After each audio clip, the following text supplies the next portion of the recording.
Okay, so my wife and I just got back from a trip to Athens and Santorini. Let's find out if we actually stuck to our budget. Let's just start with day one. The price of 2 round-trip tickets to Athens was a little over $2,000. But because my wife and I decided to cash in our 86,000 Chase travel points, we only spent $1,292 out of our pockets. And if you guys know me, I'm not a big credit card or travel hacking type of guy, but we had a bunch of points from this card's intro offer. And if you have a ton of points, you might as well use them. So this is just one of the ways we saved money on our anniversary trip, since we did have a budget we were trying to stick to. And in this video, we're gonna find out together if we actually stayed true to our budget of $3,000 for the 7-day trip to Greece. I'll put a counter on the bottom here. Let's just take out the cost of flights now and see how much we have left. And literally, I haven't added up any of this stuff, so I'm a little nervous because, you know, it was an anniversary trip, so we might have gotten a little carried away. Okay, back to day one. This was actually my first time ever to go to Europe. So we went from Nashville to Chicago, then to London, and then finally to Athens, Greece.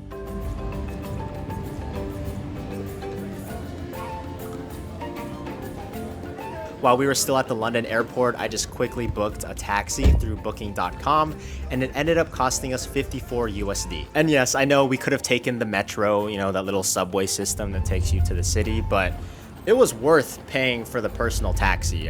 We didn't feel like dragging our luggage along to the different stations and then walking from the station another 15 minutes to our hotel. We just got the door-to-door service, and we used this time to learn a little bit of Greek from our driver. And you're welcome. Is parakalo. And this man even gave us a little list of Greek foods that we had to try, so we'll find out if we get to all of them in this video. Another perk about just paying for a personal taxi is that we now had extra time and energy to go out and explore on the first day. And so the hotel we checked into was called the Acropolis View Hotel, and because it's the off season, there were only a few other vacationers there. We pretty much got like exclusive customer service for us, and of course the price was drastically cheaper. Like, look at this view from the rooftop. Even with how close we are to all the action and being next door to the Acropolis, our 2-night stay was only $290 USD, so around $145 a night.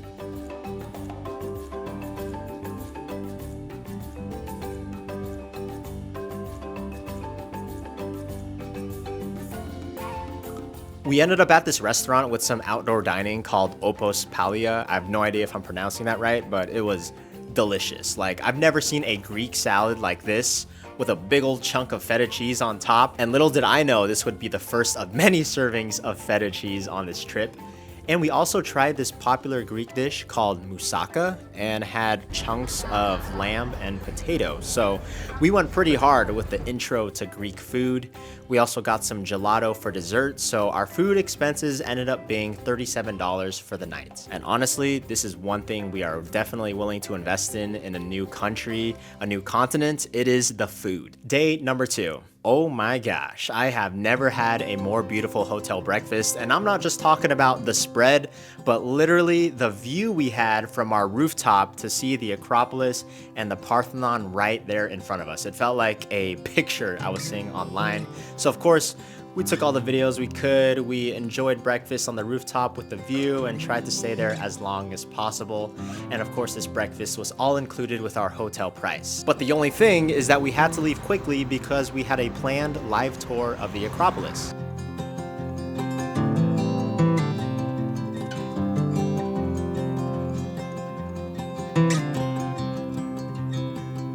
And if you don't know, the Acropolis is that entire hill. It's not just that building. The building is called the Parthenon, which sits on top of the whole Acropolis. But I was really excited for this morning tour because 1, I've never had a live guide before, and 2, we just wanted to experience this history through an expert instead of trying to piece together this history by ourselves and just wandering around mindlessly. We found this live tour using the app Get Your Guide, and the price came out to $61 for 2 tickets and this included tickets to the Acropolis itself as well as the live tour. And man, it was so worth it. I've never been around any structure or just anything that old before. Like literally this was built in 500 BC, and because it was built with marble, it is still standing today. And I think because we got this live tour, we were able to appreciate the sights a whole lot more. Like I would not have known that these steps were where the very first acting performances took place. It's basically where acting was invented. Wild.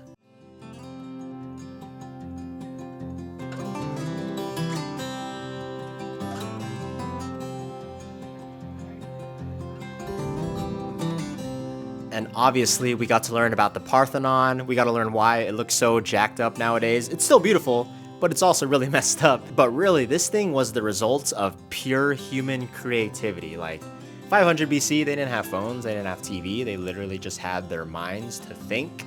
And we still don't know how the structure came to be. Like we know they were able to design it, but we still don't know practically how they were able to build this huge structure. And so once we finished our 2-hour tour, we took another hour to just explore and walk around ourselves. We also went to different sites like Monastiraki Square and Plaka. I'm probably pronouncing all this wrong again, but we were able to eat some great Greek food too. We had our first gyros out there. We had this cool spicy cheese dip, and then of course some dessert. So to just keep it brief, our food cost for day 2 was $49, and we also bought a small souvenir bowl for $6. And to wrap up our day in Athens, we got 2 tickets to the Acropolis Museum.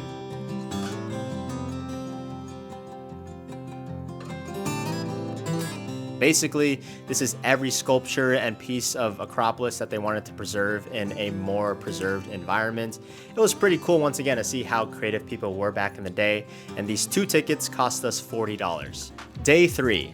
Okay, now this was our time to leave Athens and head on over to the island of Santorini. Now we had 2 choices to get there. One was to take an 8-hour ferry down there, or to take a 45-minute plane ride. So guess what we did? We woke up super early. We used a popular ride-sharing app that they use over there called Free Now, and we took a taxi down to the ferry port. And before you go thinking, why would you do that? We heard from various people and from YouTube videos that the ferry ride is actually super relaxing and a great way to see some of the other islands. And there's like a lot of open space. There's a ton of chairs to take a nap on.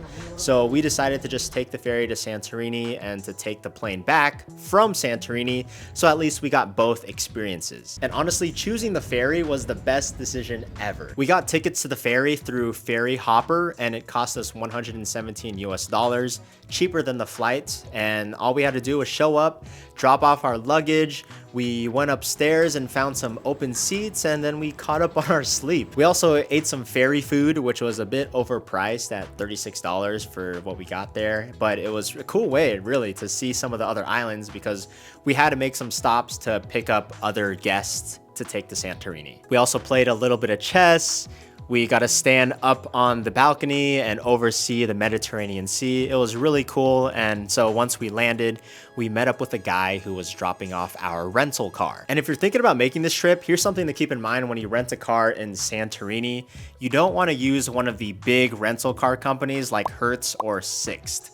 They're reliable, but they're also a lot more expensive, and they don't do some of the little customer service things for you. And you also don't want to rent a car from a tiny company because obviously you put yourself at risk for getting scammed. You want to find a rental car company that's somewhere right in the middle. Like they have a large inventory of probably 100 cars, but they're still considered a local company that actually cares about their customer service. So like the company we used was called Cars for Rent, right? And the cost for 4 days with a rental car was $185. They had a wide inventory, but they were small enough to still care about catering to our needs. So that's why they were able to bring our car straight to us at the ferry port instead of us having to figure out a way to get to their hub, I don't know, wherever all the cars are. So we took our car and we drove it up to our hotel in Merovigli. And man, once again, we were reaping the benefits of the off-season prices because we got this sweet place with this great view over the Caldera cliffs. We even had a bellman that carried our luggage all the way to our room. And if you're curious, this place was called Etero Suites. And I knew if we're gonna go to Santorini, we better get a room that has one of those jacuzzis on the cliffside. And we had that beautiful setup, and the price for all of this was $818 for 4 nights. I think in the peak season, that would be the cost of just 1 night there. So to celebrate our anniversary that day, we balled out that night and went to a restaurant to try some seafood, because why not eat some fish at a restaurant that is right next to the ocean? So we splurged a little bit. We paid $99 for this fish dinner. Honestly, didn't feel super worth it. Like, it was cool getting the experience of selecting your fish, having it cooked and then clean right at your table, and getting the whole white cloth dining atmosphere, but it was the place was called Mario if you're interested. And after that, we called it a night. Now, day 4 was an interesting day. We woke up to this insane wind just howling through our resort, and we were pretty much in a cloud with these crazy wind gusts, and thankfully the managers at Edero Suites were so amazing. They walked our breakfast to our room, even though they were almost blown off the cliffside, but it got to us, and the food was amazing. But unfortunately, the whole island was kind of shut down because of this wild windstorm. But that did not stop us from exploring. We still made the most of it. Like, we took our rental car and went to places like Pyrgos, which is where the locals live on the island. And then we drove all the way to the southern point towards Akrotiri Lighthouse. And then we drove back up to Fira, which was the capital, and we enjoyed some shopping and dining. Overall, we spent $69 on food this day and $9 on a souvenir for our family. Day number 5. The windstorm was just as strong, and a lot of tourist attractions were now closed. Like, I really wanted to go to this Akrotiri archaeological site, which was similar to like Pompeii. Pretty cool, but unfortunately they were closed. We did, however, get to take the iconic hike from Fira to Ia, right alongside the cliffside, and it was amazing to just see that view.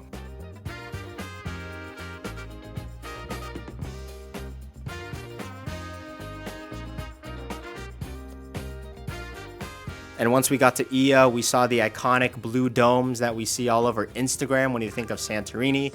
And thankfully, because again, it was off season, the streets were basically empty, and we were able to get these views without a crowd of tourists. Because if you see videos of this place in the summertime, when it's peak season, people are shoulder to shoulder, and you can't really get the full picture that you hopefully wanted there. So we were able to dine in Ia, and we spent $50 today on food. Honestly, we just made a little food tour for ourselves, and we also went to a small museum about the naval history of this area, and that only cost us $10 for the both of us. Day 6. Thankfully, hallelujah, the windstorm finally died down, and what was perfect was that we had something fun planned for that day. We had this absolutely amazing way to see the whole island while also hanging out with people and eating great food. Thanks to our new friends at Edero Suites, they recommended that we try the Caldera Yacht Tour. So we paid $305 for the both of us to go on this full day tour of the island of Santorini on a yacht, just as it sounds. We got picked up in this big passenger van, it took us down to the dock, and we met our fellow yacht tour friends. Some people were from the States, we had people from France, from Japan, we had a group of Chinese exchange students, and basically we had the whole world represented there. And man, the yacht crew was so nice. They would tell us interesting facts about the island as we traveled around, and they took us to a couple of swim spots. One was this hot spring, which is basically a sulfur deposit from the nearby volcano. And what's crazy about swimming in the Mediterranean Sea is that you can float so easily. Like, usually I sink in a pool, but there, because of all the salt, I was chilling. My face was above the water now, finally. And honestly, one of my favorite parts was the food that came out of this tour. It was just so good, fresh. Seafood was amazing, and it was just nice to hang out with some other people after kind of spending the last several days just us two. So once the yacht tour was finished, we were finally ready for dinner, and we ate at Fira at this nice restaurant that cost us $60. And of course, we just had to go all out because it was the last one. Day 7. On day 7, we finally got to enjoy breakfast on our balcony instead of hidden in our room trying to stay away from the wind. Because it was our last day too, we filled up our rental car, which only cost us $21 of gas. But our flight back to Athens was $124, and straight from there, we planned it out so that we didn't have to leave the airport, but we could go straight home from the Athens airport. And looking at our spending overall, looks like we spent $3,631 on this trip. I might have missed some stuff, but that's pretty close. So even though our budget for this trip was $3,000, that was a number we came up with that comes from our overall travel fund.